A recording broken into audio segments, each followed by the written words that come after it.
You ever get that email? Subject line screams bloody murder about the economy. Something like, the day the dollar died. Hmm. And your heart just skips a beat. Oh, absolutely. For a second, you think, oh no, what happened? Exactly. Then, maybe 10 seconds in, the fog kind of clears and you realize, wait a minute, this is just a fancy way to sell me gold or crypto or something. We've all been there. And it's pretty remarkable how these messages, disguised as these urgent warnings, they really tap into something primal, don't they? They really do. They're not really about giving you information. They're about engineering a feeling. Yeah, that feeling is exactly what we're going to dissect today. We're talking about decoding those fear-based financial emails. Our goal here, it's basically to hand you the decoder ring so you can spot the tricks, understand the underlying game, and, keep your cool. And your cash. Which is so important right now. In today's world, information just flies at us from everywhere. This skill is like non-negotiable. And it's also important, I think, to recognize that for some people, especially those who maybe process information in a more interconnected, holistic way, these kinds of fragmented, fear-driven messages can be particularly unsettling. Right. They can really throw off your natural sense of understanding things. Exactly. Okay, so let's dive in. Step 1 in our decoding process. Yeah. Figuring out what these emails are actually talking about. Yeah, because they love to start with like a tiny nugget of truth. Right. Dust off some history, maybe? And then they build this towering skyscraper of just scary implications on top of it. It's like bait, isn't it? Totally bait. They'll offer a verifiable fact. The source we looked at mentioned Nixon ending the gold standard in 1971, which, okay, that happened. Fact. Check. But then they make this huge leap to something current, like, say, the FedNow system launching. And suddenly, out of nowhere, you're being told you absolutely must buy precious metals. Like, right now. It's like saying, remember this thing that happened way back when? Well, that means this super scary thing is happening now, so you gotta buy this. But there's no real bridge there, is there? Between those points. Not a logical one, no. It's all about creating a feeling of connection, usually through shared anxiety. The emotional jolt is the connection. Precisely. So the key question becomes, if you strip away all the panic, the fear-mongering, what's actually left? What's the real topic? Yeah. In that example, the core fact is just that FedNow launched. Yeah. Everything else is, well, spin, designed to provoke a very specific reaction. Our source really nails this structure. Yeah. You've got the initial claim, right? Then the so-called evidence, which, like we said, is often real, but maybe totally unrelated. Or related in a really tenuous way. Yeah, exactly. And then comes the spin, where they just crank up the emotional manipulation. And you realize the real mission isn't to educate you about, monetary history or new payment systems. It's to scare you into clicking that link, into making a purchase. It's basically salesmanship dressed up as a public service announcement. Pure marketing. Okay, so step 1 is finding the actual, often boring topic hidden under the panic. Right. Then step 2 is all about spotting the verbal landmines, what our source calls scare words. Ah, yes, the scare words. These are those really emotionally charged phrases. They're designed to scream urgency and danger, not logic. Things like, what? Total control? Exactly. Total control, freedom lost, act immediately, they don't want you to know the secret, that kind of thing. Right. Stuff that bypasses your rational brain. Completely. They aren't meant to explain a situation. They're designed to hit your fear button directly, hijack your emotional processing. And this is where it gets particularly tricky maybe for people who process information differently, like Gestalt language processors. Yes, Yeah. absolutely. For individuals who process language by understanding the relationships between concepts, the overall pattern, the emotional tone, this stuff can be really jarring. Also. Well, think about it. An email starts with a seemingly neutral historical fact, right? Feels maybe informative. Then, bam, it pivots abruptly into full-blown conspiracy territory using these intense, loaded words. The whole message just breaks apart. It feels like it breaks apart. The narrative coherence just collapses. It's like a sudden dissonant chord in music that throws everything off kilter. The source compared it to someone grabbing your arm and whispering a secret. Creates instant unease. And that false urgency, yes.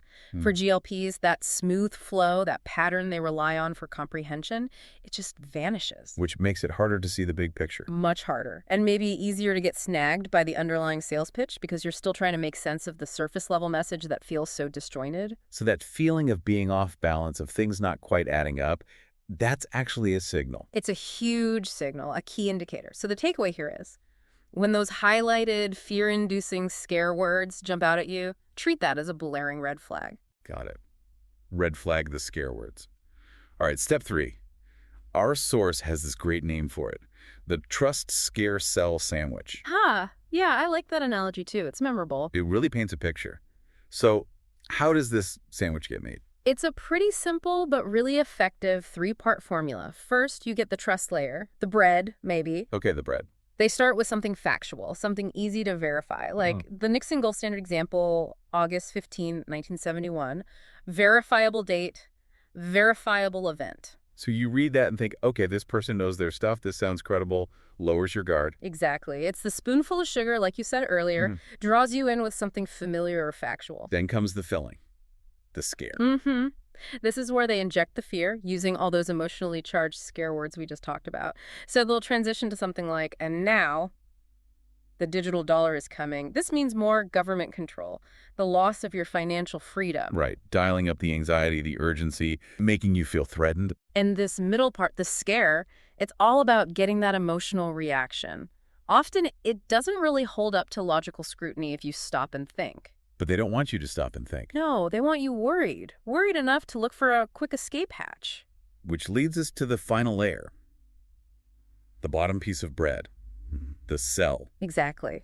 This is where they conveniently offer you a solution to the scary problem they just basically invented or massively exaggerated. And guess what? Surprise, it always benefits them, the sender. So in our example, it's a link. Download our free wealth protection guide, which of course comes from a precious metals company. Or click here to secure your assets, which leads to a crypto platform. Right. This scary story always conveniently ends with a button that says, essentially, click here to protect yourself. And by the way, buy our stuff. That's the real tell, isn't it? The whole concerned warning was just a setup, a Trojan horse for a sales pitch. It absolutely was.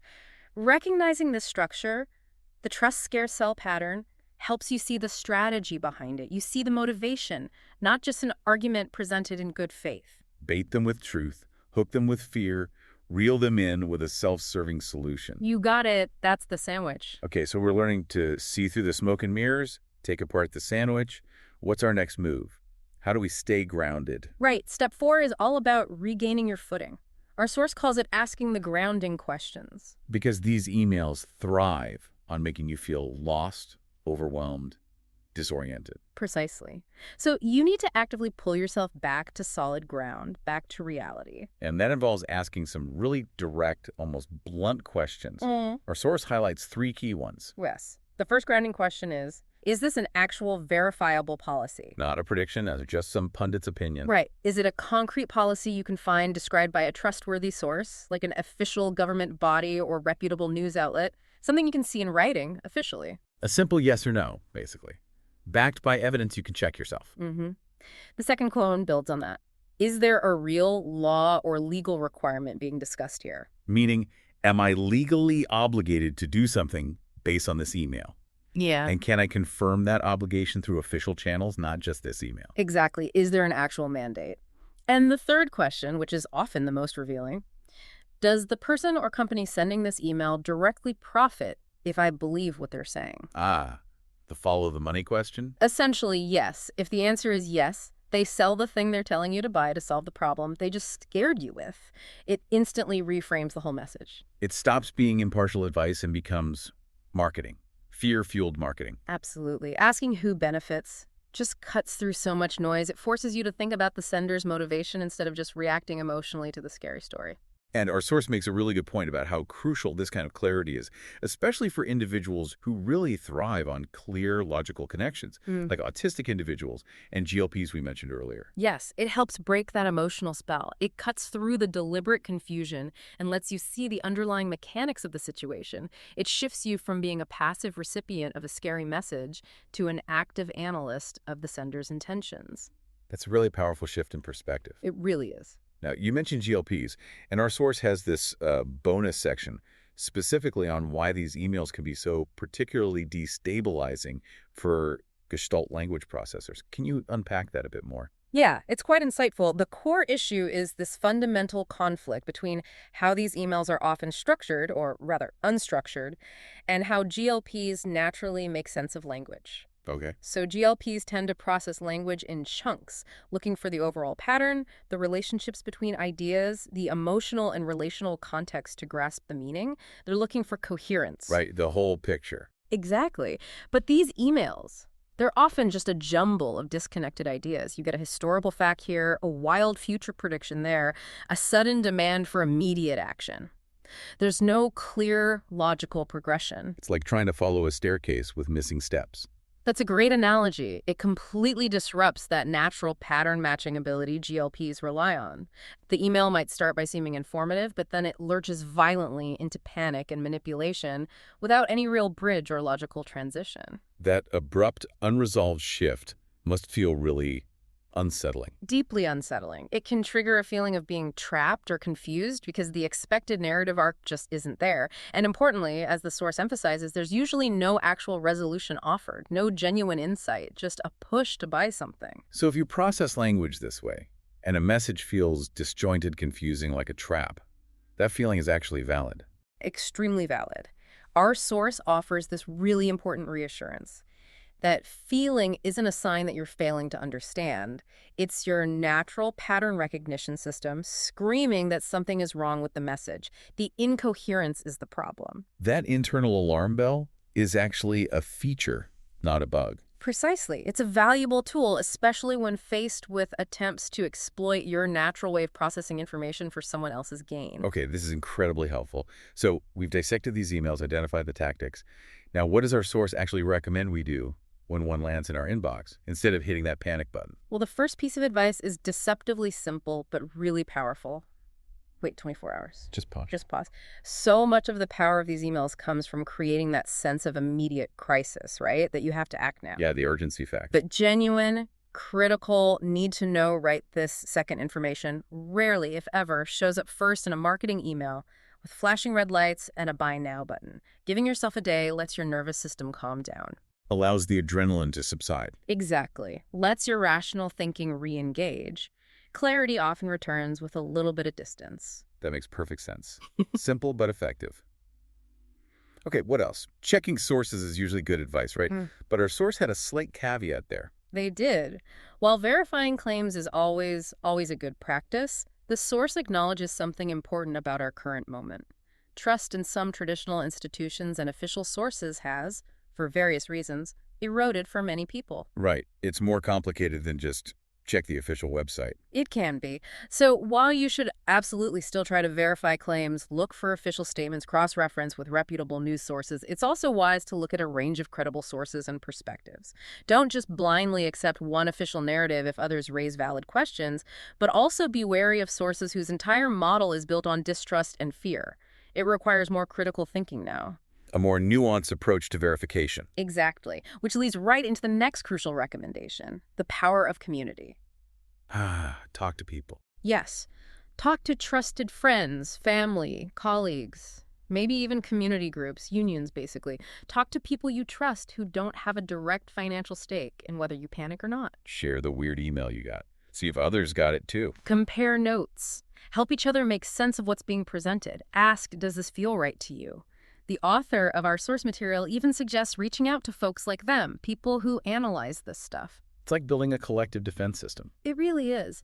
It's about building a network of shared understanding, helping each other decipher these messages, spot the manipulation together. Connection becomes a really powerful antidote to the isolation these fear tactics try to create. So if their goal is to make you feel alone and scared, then reaching out, connecting, talking it through, that's an act of resistance, an act of resilience. Rebuilding that shared literacy, telling each other the truth as best we can figure it out.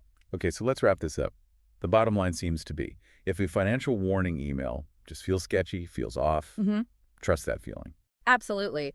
According to our source, that gut reaction is often your brain recognizing manipulation.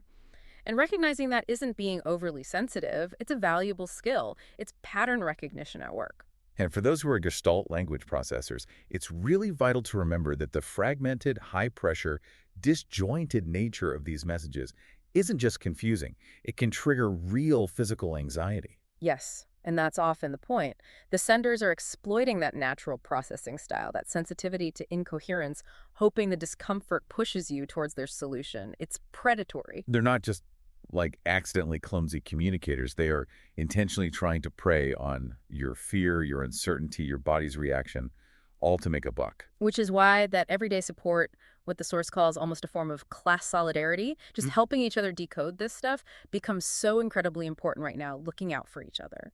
Because this deep dive, like all our discussions, isn't about adding to the panic. It's about creating a space where we can hopefully all see things a bit more clearly. Steadying ourselves to see clearly. Exactly. And maybe the final thought here is just that clarity in itself is a form of power, isn't it? And when we can share that clarity, build it together, well, that's where our collective strength really lies in navigating whatever challenges are actually coming our way, especially the ones that arrive disguised as helpful advice.